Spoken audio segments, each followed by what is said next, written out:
but I've had this for like 6 years now. It's really nice. I'm waiting to get a new machine. So you mostly make espressos?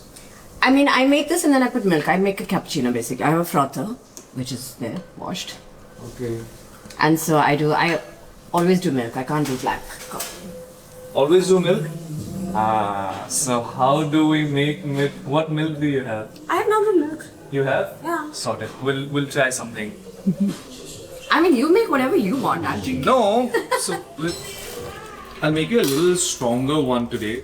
So this is the Kalita wave. Okay. So this is different from this one. Okay. Here it needs a lot of precision in terms of the person pouring needs to know how to pour and how to keep a balance of it. But here this one does not need too much precision because it's a flat base. And you see the difference? Yeah. I like the flavors of this because this gives me a little bit of more body. This is like more of like nuanced flavors in terms of like the... So we're going to use this? We can use this. Okay. Yeah. Sounds good. It's interesting. Huh? Have you had coffee like this before? No. Never?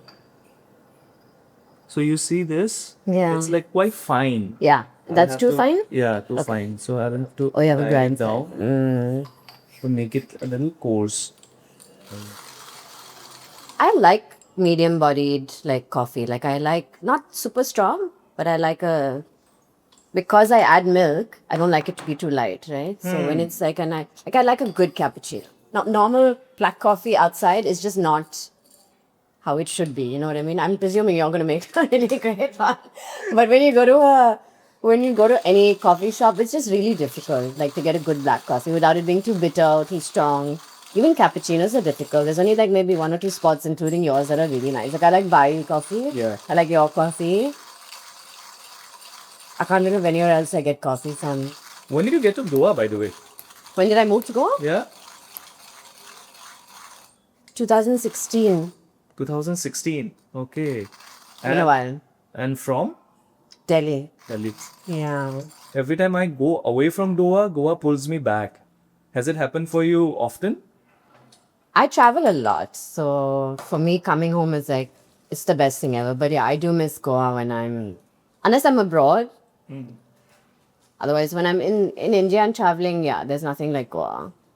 It is the nicest city at the moment, I think, to live in India. So the coffee that we'll be having today is Holly Berry. And we do Northeast coffee only. That's our storytelling.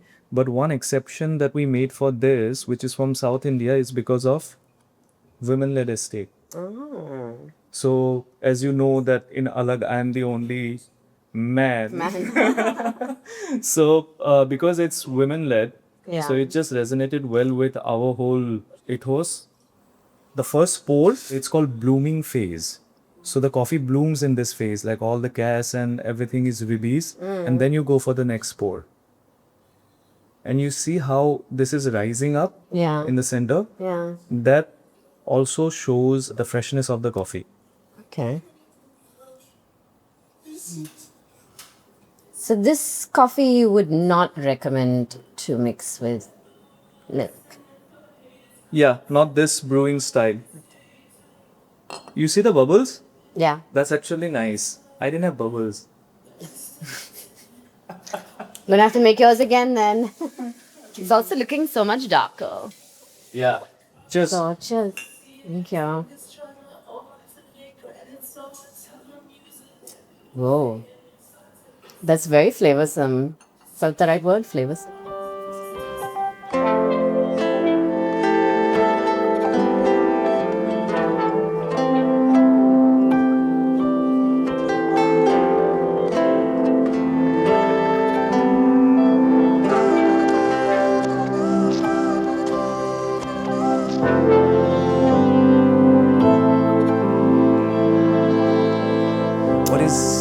What is your ritual? Like, take us through the day. You wake up and how do you get started?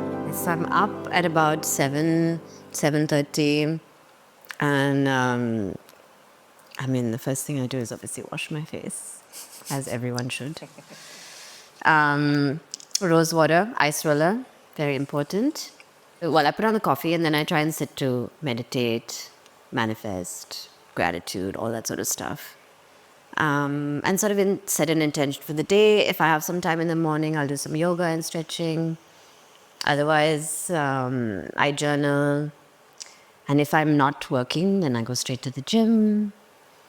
I come back, I cook lunch, get to whatever admin work that I need to do, emails, editing. Take my little one for a walk at about 5. And then, yeah, back into the house. If it's a good day, I like to go out to the beach. I'm a big foodie, so I like to eat out a lot. And yeah, what else? Cook dinner, straight into bed.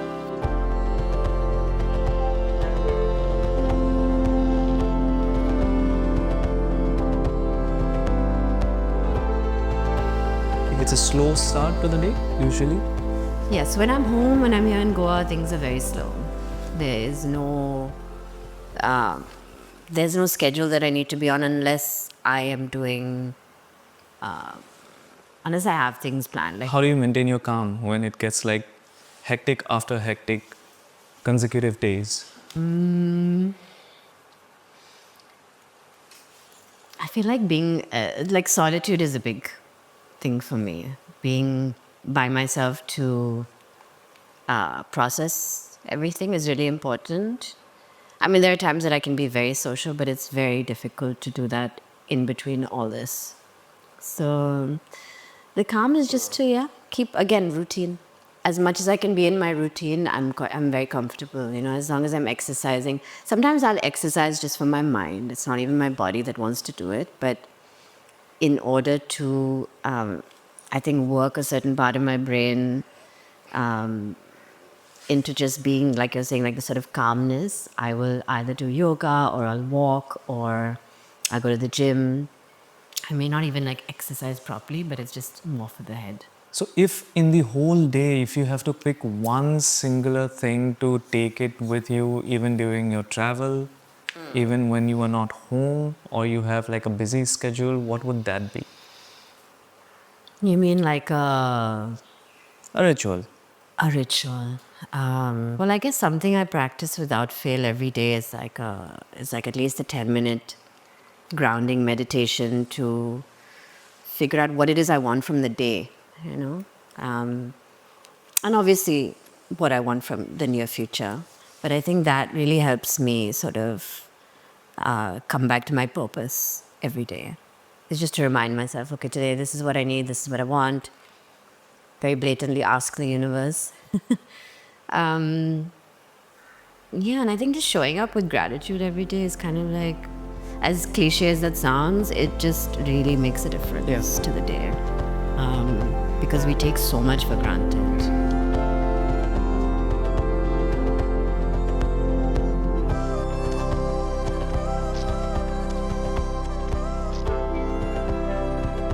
What came first for you, photography or music? Photography. Okay. I studied photography, and then I started working professionally in 2005. So it's been 20 years of that. And music has been 10 years. What's new with music now? What's new with music is I'm going on a short 3-day, well, not 3 days. I'm going for a week, but I'm going for 3 shows to Singapore. I've got this photography workshop that I'm doing. So yeah, things are constantly going. When do you know that you are burnt out? Like, what triggers the thought that, okay, I need to take a break? Because most of the time we don't even realize and we go a little further, a little further. I feel like my first burnout that I ever had was in 2009. I remember this very clearly. And I remember having to take a 3-month break at that point because I had pushed and pushed and pushed. But now I've realized, I think it happens when I realize I can't be creative and I'm not enjoying the process. If I'm at work and I'm just like, I just want to be home, then that's not a good sign. But that is the first sign that if you're not enjoying what you're doing, then something's wrong. You need to switch it up or you need to take a break or whatever it is. You need to step away basically from that. How do you join dots in terms of, say, photography and music? I feel like they inspire each other a little bit for sure. And also, music to me is also very visual. So, as someone who's sort of, I've worked on all my music videos with a team. I've always conceptualized them.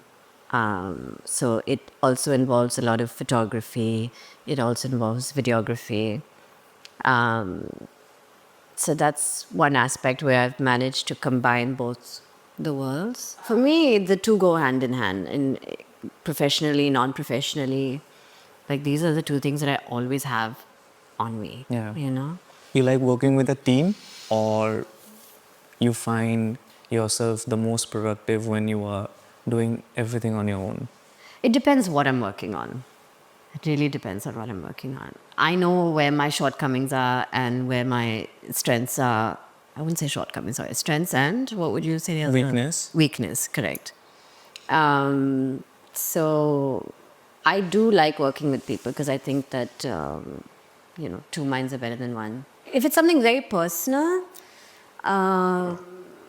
then I probably do it on my own. But if it's something that I guess does require a larger scale of, or is on a larger scale of things, then yeah, I prefer to work with people who have experience and knowledge and can add to a situation. My friends are super inspiring. I think that's always been my biggest inspiration is the people around me. I feel like I do surround myself by very talented, genuine, hardworking people. They kind of like, I guess they little bit like sort of mirror me, where in the sense of like I like hardworking, genuine people who, love what they do and are creative and are open about it. And so that's inspiring when someone can be like that. So that definitely, obviously music inspires me. So much good music out there. It's too much. It's too much. I mean, there are times where I don't listen. There's a big chunk of my day where I don't listen to music. Like, for example, when I'm driving, I don't listen to music. Not at all? Very rarely. And I think that started because my radio in my car stopped working. Because otherwise, I'm constantly listening to music, right? For DJing, for production, for all kinds of things. And it's just like, it sometimes is an overload and overwhelming. And there are times where I get burnt out from listening to music also, and then I'll just shut my laptop and like I don't want to hear anything for a week, All the conversation that I had with all the musician friends of mine, everybody is like a house person. So keeping the space in a certain way is so important. Yeah. Because everybody likes to be home Yeah. when they are not. That's where you create. So I guess that's